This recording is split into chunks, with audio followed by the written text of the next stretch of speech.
Good morning, everybody. I'm John Self, and welcome to Career Live. It's a regular Thursday morning feature where we talk about trends in the business community and how that'll affect job markets. We also will put every once in a while up, share with you some business pronouncements that I find kind of interesting. Anyway, my name is John Self. For 27 years, I was an executive recruiter. I worked across the United States in 6 countries and on 4 continents. And I've interviewed a boatload of people, probably more than 8,000 or 9,000 people in my career. I started out as a crime writer and an investigative reporter all those years ago when this was all brown. And so it's been an interesting journey, one that I would not trade with anyone in the world. And as we move forward in sort of the evolution of what's happening in the business community, I want to really encourage you, if you're not happy doing what you're doing, this is the time to begin to change. Don't every day that you delay making a positive step, every day that you delay in making a positive step to the direction you think you want to go, that's just one day less that you have a chance to be successful at what you want to do. So we have a lot to cover today. But first, I want to start with Eric Schmidt. Good to be here. You're one of the most read-in people when it comes to the world of AI right now. And I think we're all trying to understand, really almost if you could stack rank all of these models and all of these companies for us. I think we're all trying to understand who's ahead, who's behind, where does Google stand relative to Meta with Llama, to OpenAI and Microsoft. How do you see all of this? Well, first, I hate to tell you, but I think this stuff is underhyped. Underhyped. Not overhyped. Because the arrival of intelligence of a non-human form is really a big deal for the world. And you think it's here? It's coming, it's here, it's about to happen. It happens in stages. If you look how quickly, though? I mean, well, we used to say 20 years, now within 5. Within 5. And the reason is the scaling laws for these systems are continuing to go up without any loss or degradation of power. So what happened was OpenAI in this generation invented this category. With their Microsoft partnership, they're going to spend $30 to $100 billion on this. Google invented it and then was a late arrival, now is in the game. I'm assuming the numbers are similar. You have other entrants that are incredibly interesting. So, for example, Meta has just released a 400 billion model called Llama 3 in open source form, which allegedly is as close to GPT-4, which is from a year and a half ago. So the open source industry is following the closed source. The big winner right now is still NVIDIA. And the reason is that they have a virtual monopoly on the software stack between the hardware and the software that everyone is using. So everybody's buying their chips. Would you buy other chips, by the way? I mean, do you think that AMD and do you think Intel will ever get into this game in the right way? Well, it's really important NVIDIA have a competitor, but NVIDIA is so far ahead that they have very good software support for their chips, and the other guys are trying to catch up. Right. Everybody I know is trying to use the other chips, but they're still primarily buying NVIDIA for a while. Can the folks that you have not mentioned, Apple, Amazon, which is trying to build their own large language model, can some of these other companies catch up? They can. Amazon has a deep partnership with a company called Anthropic, which is super important. Disclosure, I'm an investor there. If you look at Apple, Apple always goes its own way, and Apple always makes a better user interface than anyone else. And I'm sure that's what they're doing. What do you make? Anthropic has a partnership with Google, also with Amazon. You've seen the OpenAI partnership with Microsoft. Microsoft has participated in this acqui-hire of Inflection. We're here in Washington. A lot of these deals, if you will, strategic partnerships, in a different world would be acquisitions. I think the big companies would love to buy these companies. The FTC and Lena Khan are looking at a number of these deals and saying, actually, maybe they actually are mergers. They're just not being called that. What do you think? Well, look, first place, the DOJ is suing all of the big tech companies for something. So I guess that's the new season here. And I obviously don't agree with that. I think you should regulate, not litigate these things. But in any case, from the standpoint of scale, the fastest way to run, because this is happening so quickly, is to find the partnerships and pour in money. The amounts of money that are going into these companies are insane. There are rumors that Elon Musk for X.AI has had an infinite amount of billions of dollars of demand for the $6 or so billion that he's rumored to be raising. People want to invest in this, and they want to win. X.AI is still small, but his pitch is the combination of Twitter, X, and the Tesla geographic information gives him a leg up. We just don't know. The reason I'm saying it's underhyped is you're seeing the future of reasoning, the future of human interaction, the future of research, the future of planning is being invented right now. There's something called agents. An agent is basically a large language model that can do something. There's something called infinite context windows, which means that you can, it's like having an infinite short-term memory, which I certainly don't have, where you can basically keep feeding it information and it keeps learning and it keeps changing, gives you recipes. This stuff is happening at a corporate level very, very fast. American businesses will change because of this.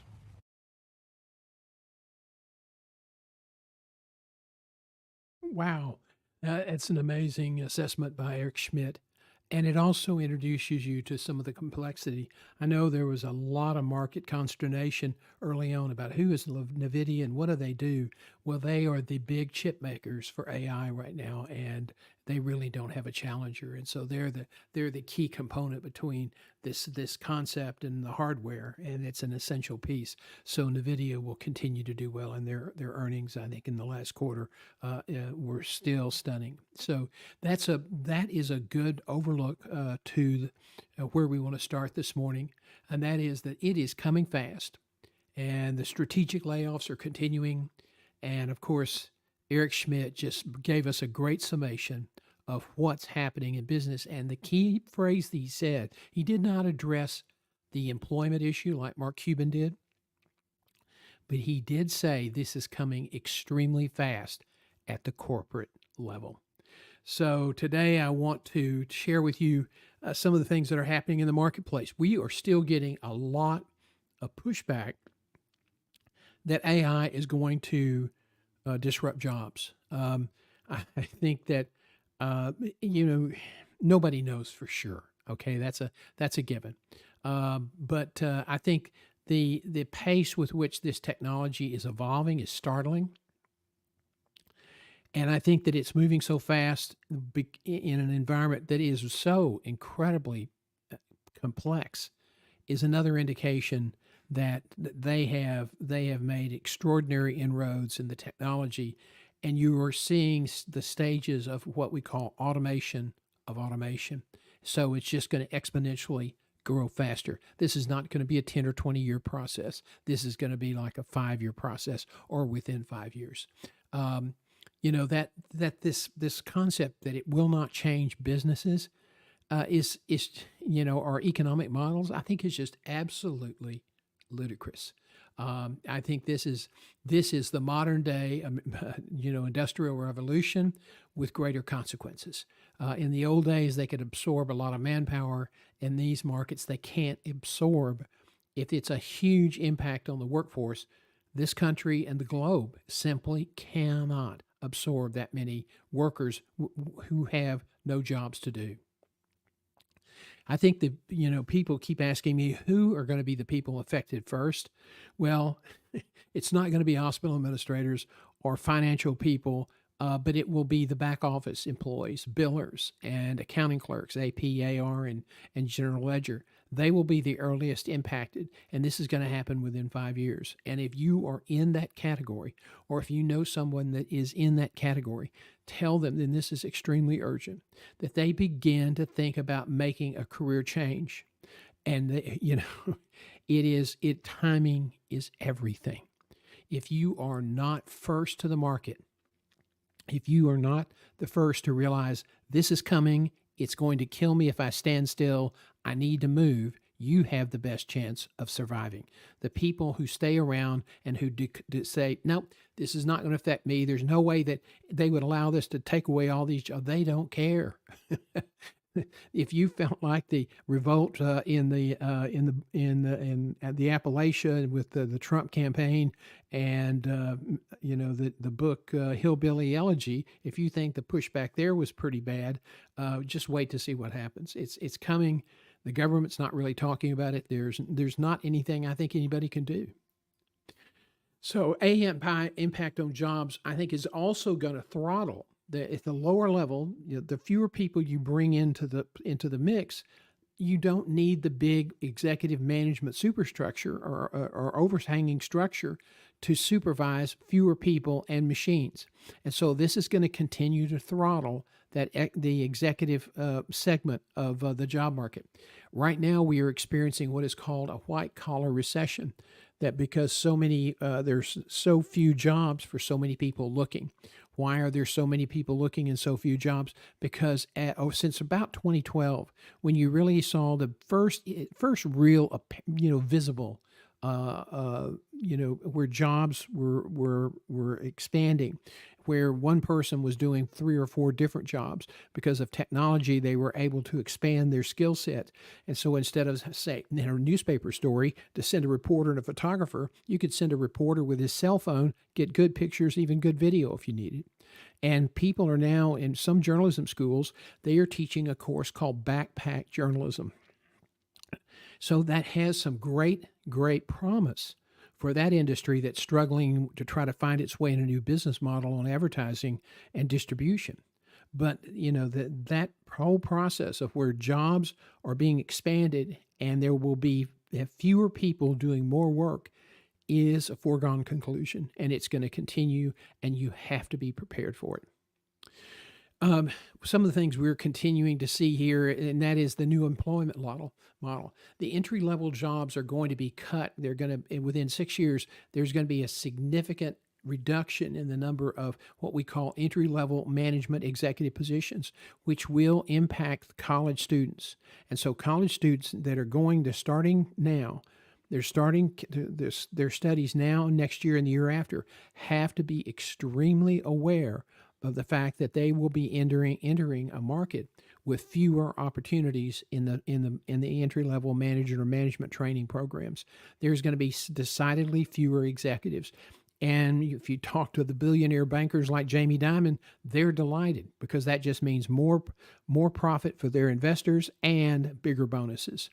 So, this is, we can find fault with everybody. You can criticize Jamie Dimon or the Fed chairman or any number of people.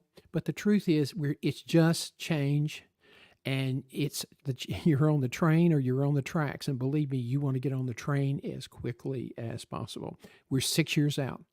Time to start planning is now. I wanted to share with you some other ideas I came across. One is the dynamics of the career change. And I've had several people call me recently asking about that kind of service. I've had people call me about helping them become entrepreneurs. I don't know if they think it's a course, if it's a magic elixir of good scotch and other whiskeys. I don't know. But let me tell you this, that there are a lot of people who are saying, I don't want to be caught in the existing sort of hedgerows of executive leadership. I want to get out and start my own thing so I can control and be nimble and be adaptable. A lot of people in these bigger companies do not adapt well. And especially if you have a traditional CEO who does not like change, which that can kill your career. So a lot of people are thinking, okay, I'm doing X, Y, or Z. I'm not happy.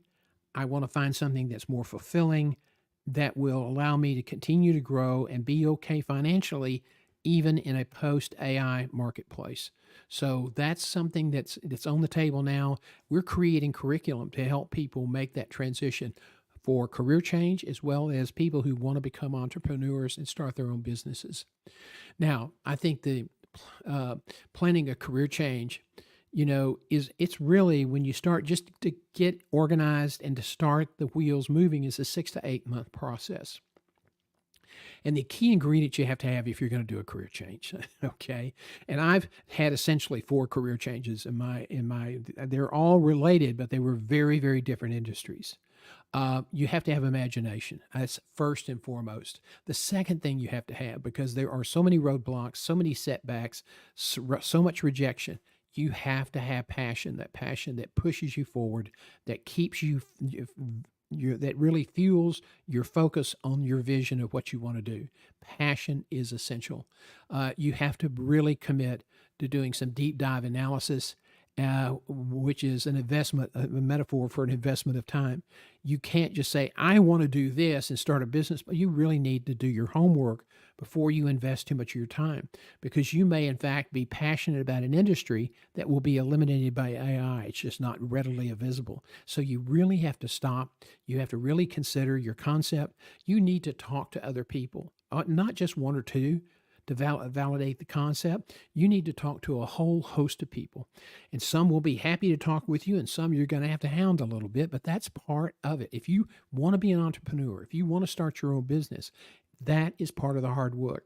You have to talk to a lot of people, or you have to know the market extremely well yourself. And most people, when they are making this kind of entrepreneurial change, they're usually going into a different field. They're not staying within their exact same industry, so they're broadening the vertical, or they're moving into a different vertical. So you've got a lot to learn.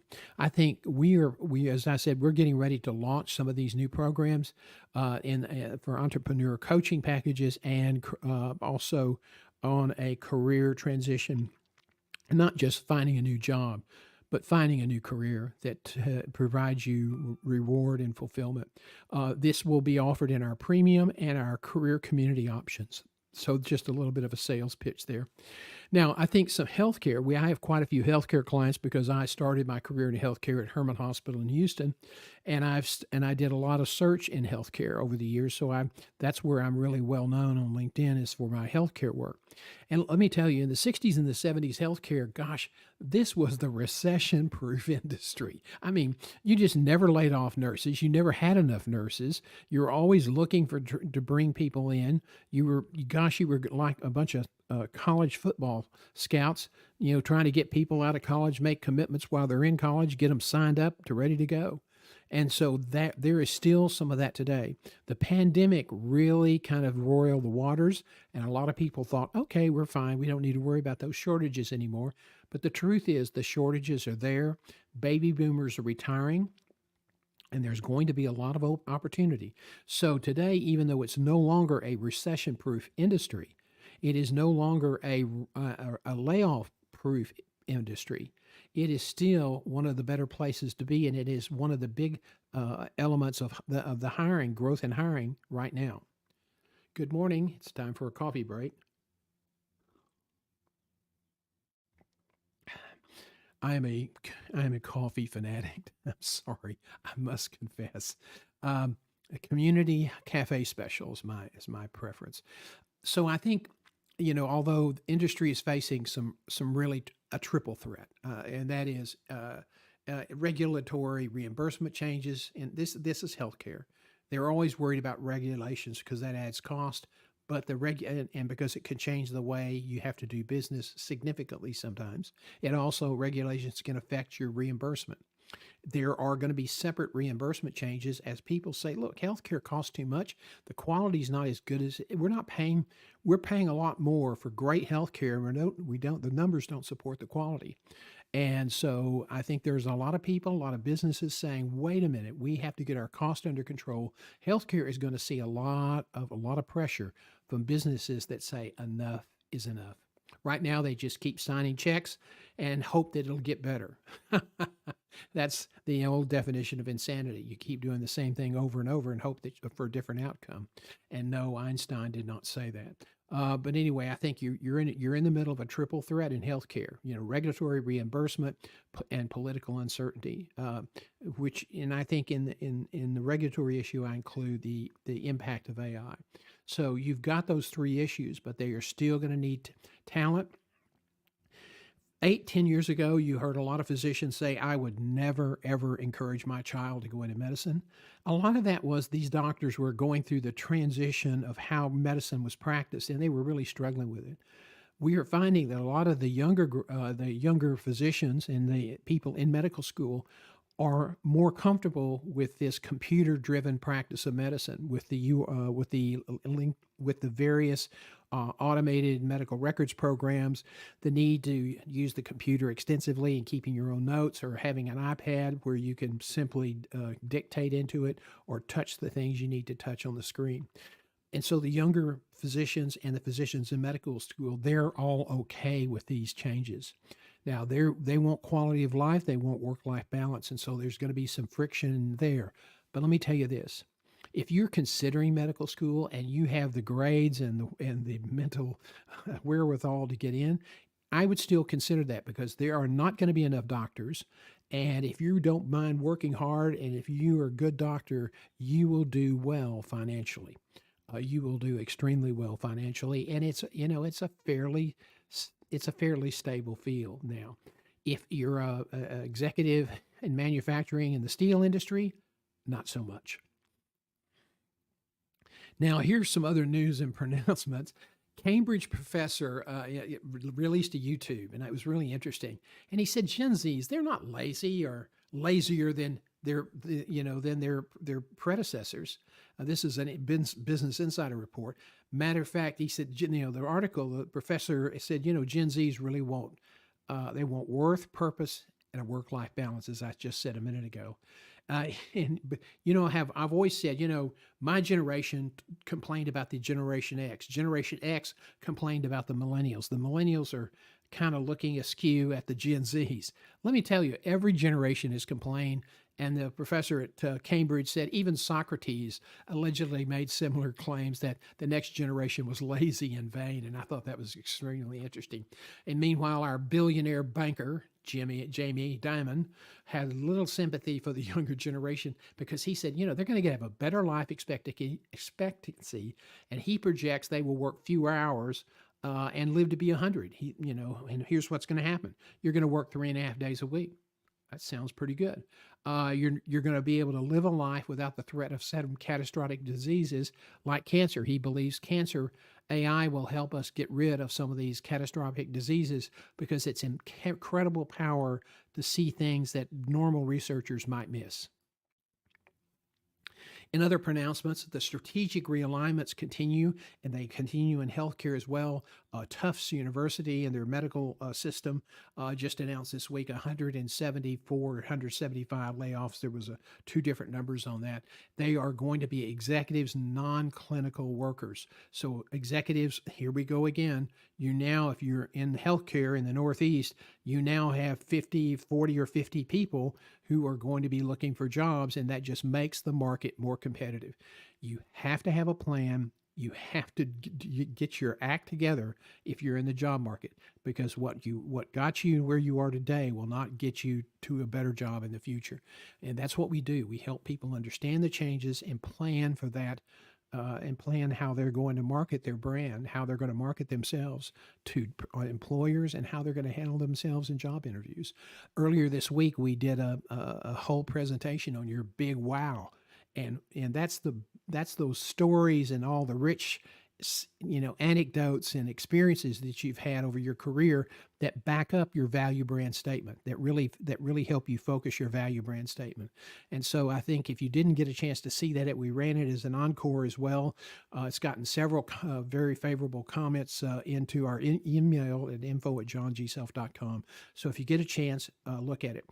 Now, today at noon, we're going to have an encore performance of our office hours from yesterday. So check that out as well. And it is really, we're focusing today on the common mistakes people make in their job search that lead to short tenures and further disruptions in their career. So one of the things that I also ran across was an interesting article about childcare.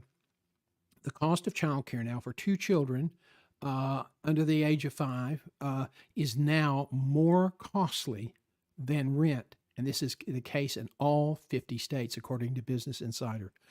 The other issue is that white-collar recession that we've reported on numerous times here, that really affects, people that have white-collar recession is a broad term. But in the area of $100,000 jobs, women are landing them more often than men are. And so that's kind of an interesting thing. There are more women pouring into the workforce. Then the last thing I want to share with you, there was a 36-year-old guy in Texas, Jace Mattinson, who had bought a lumber yard, worked his tail off, built it up, and sold it for a hefty seven-figure profit. And he took that money and some money he had set aside, and he had enough to live for the rest of his life. I had a beautiful family, so he started playing golf 3 or 4 days a week. He started going to the lakes around Austin because he loved doing that. But after 6 to 8 months, guess what? He got bored. And so he took another job. As he said, I just was unbelievably bored. I didn't know what to do. So I took another job, and I wanted to provide a great example for my kids. So that's an interesting thing. But the bigger point here is when you retire, regardless of the age, you have to have a plan. When I decided not to do recruiting anymore, I knew I'd go, crazy if I didn't have something to do every day. And my wife assured me that she didn't marry me to have lunch every day. And so that's when I began to gravitate towards coaching, because I'd always enjoyed teaching the interviewing course at the American College of Healthcare Executives every year. And was very successful and got high marks on my presentations. And so that keeps me busy, and I enjoy it, and it's turning into be a bigger business than I thought it would be. I'm really pleased at looking at our numbers are slowly improving on YouTube after years of languishing from just being in nowhere. But digital marketing is an interesting proposition. And more company universities are beginning to offer digital marketing graduate degrees without any requirement for previous business courses, which is understandable because this a master's in digital marketing, it's a totally different business market. So some of the old rules don't apply. And that's happening at the University of Texas here in Tyler. So you might want to look that up if you have an interest. So I think as we wrap up today, I want to reinforce again that you're going to be over the next year, you're going to have to make some very critical decisions. You're going to have to take some important action steps. The job market's instability and a host of geopolitical and domestic uncertainties, the most important step you can take today is to develop a written plan. Now, yes, that plan will change, but that is no excuse for not doing this. In a crisis, those with plans outperform those who do not. Those with plans outperform those who do not. In the Harvard Business Review, research showed that people with written business plans were much more successful than those that did not have them. And they also, by the way, made more money. So please start taking the steps. If your goal is to build your own business, if your goal is to make a career change, if your goal is to become an expat, today, take a positive step in that direction. Don't just talk about it. Don't just think about it. That doesn't make your dream come true. If you are not doing that, every day you don't do that is one day that piles on to the total of you're probably not going to do it. Okay, you're likely to be successful. So don't let that be your legacy. Start planning your future today. Now, if you enjoy this, if you on Thursdays or any of our other presentations, would you do me a favor? Would you go to YouTube and as you look through the videos, would you please like and follow us? That would be very, very helpful. Why? Because the algorithm goddess here has told me that if I could get more people to like it and follow me, then I would probably then exponentially attract more viewers, and which would allow me to monetize the site, which is really, really important. So anything you could do to help, I would appreciate it. We're going to be hopefully expanding to Instagram pretty soon and do live features over there as well. And so I want to thank you for joining us today. And again, please like us and follow us. Join us tomorrow morning at 11 a.m. for your career questions. That's a lot of fun for me to do, and we're beginning to get followers on the replay for that. Again, it's 11 a.m. On Friday on YouTube, LinkedIn, and Facebook. So thank you very much for joining us today. I really appreciate it. And I thought the Eric Schmidt interview was really, really interesting because it just illustrates Cuban talked about the big picture issues and what was going to happen on the employment market. Schmidt brought some incredibly important context to the level of sophistication and how fast things are moving forward. So thanks for joining us today. Have a great weekend, everybody. I hope the storms that we're going to have later this afternoon don't disrupt your graduation exercises or any weekend events. It's a holiday weekend, so I hope you have a great Memorial Day. I think it is Memorial Day weekend, is it not? Maybe it's next weekend. I lose track of time. I'm having so much fun. Thanks, everybody. Cheers, and have a great weekend.